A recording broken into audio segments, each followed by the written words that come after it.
नमस्कार, welcome to daily affairs. मैं हूं ज्ञानेंद्र द्विवेदी।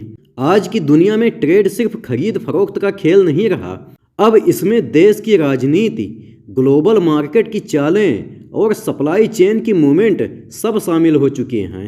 इसी माहौल में पिछले कुछ महीनों में भारत की ट्रेड की स्थिति दो तरह की तस्वीर दिखाती है।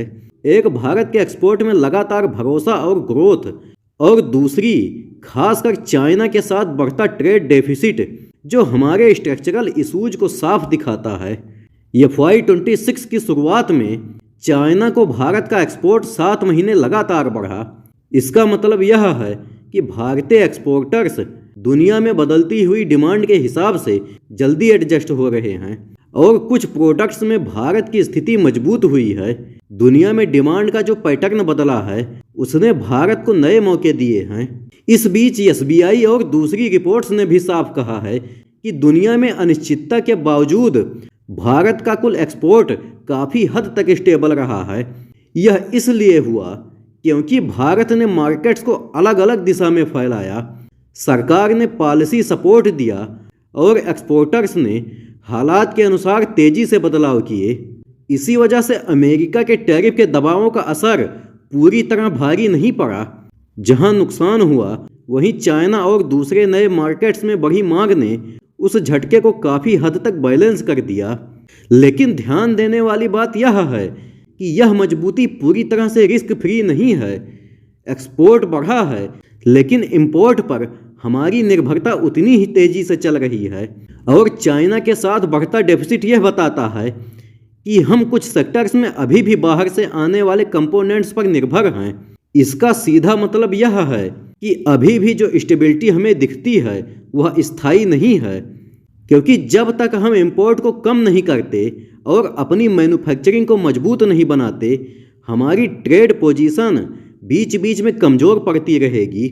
इसलिए आज की पॉलिसी मदद तो कर रही है, लेकिन असली बदलाव तभी आएगा जब देश घरेलू प्रोडक्शन को लंबे समय के लिए मजबूत करेगा। और जियोपॉलिटिक्स का असर सीधा कारोबार पर पड़ा है। इसका ताज़ा उदाहरण सी फूड सेक्टर में देखने को मिला। चाइना ने जापान पर अस्थायी रोक लगाई, जिससे जापान की सप्लाई चेन में जगह खाली हुई, और भारतीय एक्सपोर्टर्स ने तुरंत उस मौके का फ़ायदा उठाया। इस तरह के मौके मिलते रहते हैं, लेकिन इन्हें लंबे समय की सफलता में बदलने के लिए हमें क्वालिटी, रेगुलेशन और लॉजिस्टिक्स में लगातार सुधार करना पड़ेगा। नहीं तो आने वाले वक्त में ये फ़ायदा सिर्फ कुछ ही महीनों का रह जाएगा। देखिए, भारत के सामने वास्तविक चुनौती दो हिस्सों में है।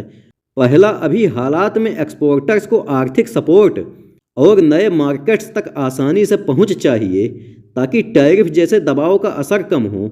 और दूसरा, लंबे समय में भारत को वैल्यू एडेड मैन्युफैक्चरिंग, अपने कंपोनेंट्स की घरेलू क्षमता और आसान एक्सपोर्ट सिस्टम तैयार करना पड़ेगा, खासकर इलेक्ट्रॉनिक्स, बैटरी और सोलर सेक्टर्स में। कई भारतीय एक्सपोर्टर्स ने अमेरिका की टैरिफ से बचने के लिए अपने रूट्स को यूरोप, मिडिल ईस्ट और ईस्ट एशिया की तरफ मोड़ दिया। उन्होंने प्राइसिंग और सप्लाई चेन में भी तेजी से बदलाव किया, जिससे बड़ा नुकसान नहीं होने दिया। यह दिखाता है कि भारत का एक्सपोर्ट सेक्टर अब पहले की तुलना में काफ़ी हद तक फ्लेक्सिबल हो चुका है। लेकिन अगर भारत को वास्तव में मजबूत बनना है तो सिर्फ वॉल्यूम या कम मार्जिन वाले एक्सपोर्टर्स पर निर्भर रहना जोखिम भरा है।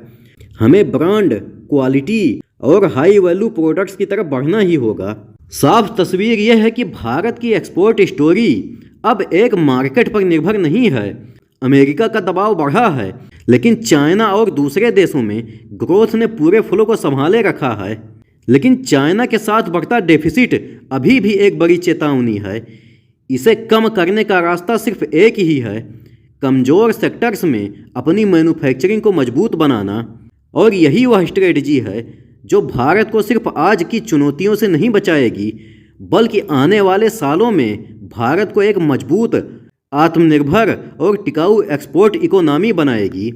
वीडियो के अंत में मैं आपसे क्वेश्चन पूछूंगा कि साउथ चाइना सी विवाद मुख्य रूप से किसके इर्द गिर्द केंद्रित है।